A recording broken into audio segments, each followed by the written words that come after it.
السلام علیکم، میں استاد خان اور آپ دیکھیں جی این پلس ناظرین، میرے ساتھ موجود ہیں ایمان مزاری صاحب موجود ہیں۔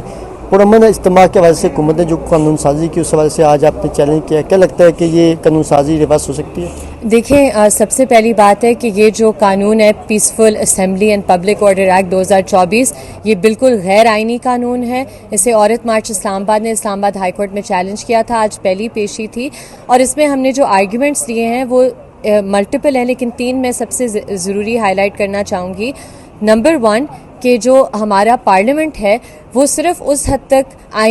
قانون سازی کر سکتا ہے subject to the constitution. Article 141 اور 142 آئین کے دیکھ لیں، پڑھ لیں، اس میں سبجیکٹ ٹو دا کانسٹیٹیوشن کا لفظ استعمال ہوا ہے۔ باز محمد کاکڑ سپریم کورٹ ججمنٹ سے لے کر آج تک آئینی عدالتوں کی ججمنٹس یہی کہتی ہیں کہ جہاں کوئی کانفلکٹ ہوگا ایک اسٹیچوٹ میں اور آئین میں تو آئین پریویل کرے گا۔ یہ جو قانون ہے یہ آرٹیکل 16 میں دی گئی حفاظت رائٹ ٹو پروٹیسٹ کی اسے بالکل اوور ٹرن کر دیتا ہے۔ سیکشن 46 جو اس ایکٹ کا ہے یہ کہتے ہوئے کہ آپ کو کوئی بھی احتجاج کی اجازت نہیں ہے سوائے اس کے جس کے لیے ڈسٹرکٹ میجسٹریٹ یعنی ڈیپیوٹی کمشنر آپ کو اجازت دے۔ اس قانون میں مزید پینلٹیز پرووائڈ کی گئی ہیں 3 سال کی، 10 سال کی، اگر آپ احتجاج اجازت کے بغیر کریں، اور اس میں پینل کوڈ اور اس قانون میں بھی تضاد پیدا ہو جاتا ہے کیونکہ ان لافل اسمبلی پینل کوڈ میں کوئی اور سزا ہے، ادھر کوئی اور سزا ہے۔ اور تیسری بات کہ اگر آپ کسی بھی قسم کی قدغن لگانا چاہتے ہیں کسی بھی آئینی حقوق پر یا حق پر تو وہ ایک ریزنیبل ریسٹرکشن ہونی چاہیے،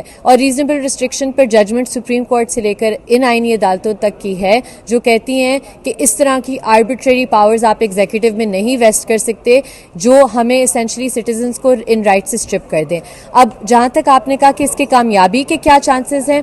مجھے لگتا ہے کہ آج کورٹ کی طرف سے جو یہ ایک وائلیشن ہوئی ہے آئین کی اسے اتنی سنجیدگی سے نہیں دیکھا گیا اور نہیں سمجھا گیا، لیکن ہم اپنے مکمل آرگیومنٹس کریں گے اگر ہمیں اجازت دی جائے، اور ہم وہ سارا کیس لا بھی دیں گے جس کے مطابق واضح ہے کہ ایٹ لیسٹ اگر آپ نے اس پورے قانون کو اسٹرائک ڈاؤن نہیں کرنا آرٹیکل 8، 141 اور 142 کے ٹچ سٹونز پہ، تو پھر آپ کو ایٹ لیسٹ اس کی پروویژنز چند پروویژنز کو اسٹرائک ڈاؤن کرنا ہوگا یا ایک طرح سے پڑھنا ہوگا جسے کہتے ہیں ریڈنگ ہارمونیسلی ود دا کانسٹیٹیوشن، یہ کرنا پڑے گا۔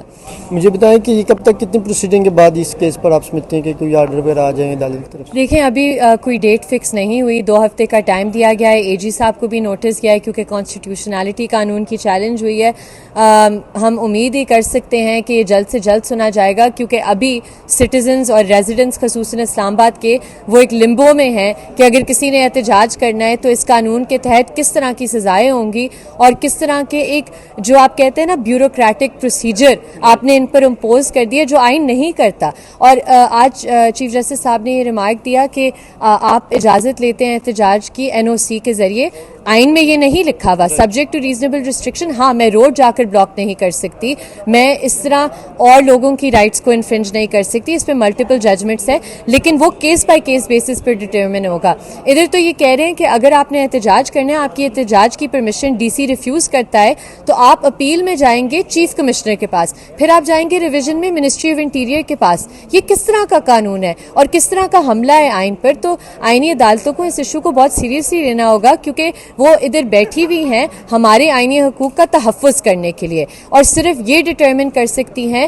ریزنیبل ریسٹرکشن کیا ہے، اور مجھے نہیں لگتا کہ یہ قانون ایک ریزنیبل ریسٹرکشن۔ لاسٹ میں یہ بتا دیں، حکومت تو عوام کے لیے سہولیات پیدا کرتی ہے، یہ جو قانون انہوں نے پاس کی یہ تو صرف حکومت کو ہی فیور کر رہا ہے، عوام کو تو اس سے کوئی فائدہ نہیں۔ اور انفیکٹ میں آپ کو ایک بات بتاؤں، یہ حکومت کو بھی نہیں فیور کر رہا کیونکہ حکومت جو پریمس ہے کہ ایک ڈیموکریٹک جمہوری سوسائٹی ہم اپنے آپ کو کہتے ہیں، ہم ہے تو نہیں لیکن نام میں ہم کہتے ہیں، تو جمہوریت کے کچھ اصول ہوتے ہیں کہ آپ کو اظہار رائے کی آزادی ہوگی، آپ کو احتجاج کی آزادی ہوگی۔ اگر آپ لوگوں کو یہ پیسفلی ایکسرسائز نہیں کرنے دیں گے تو لوگ پرتشدد راستے اختیار کریں گے، تو یہ حکومت اور ریاست کے لیے بھی اچھا نہیں ہے۔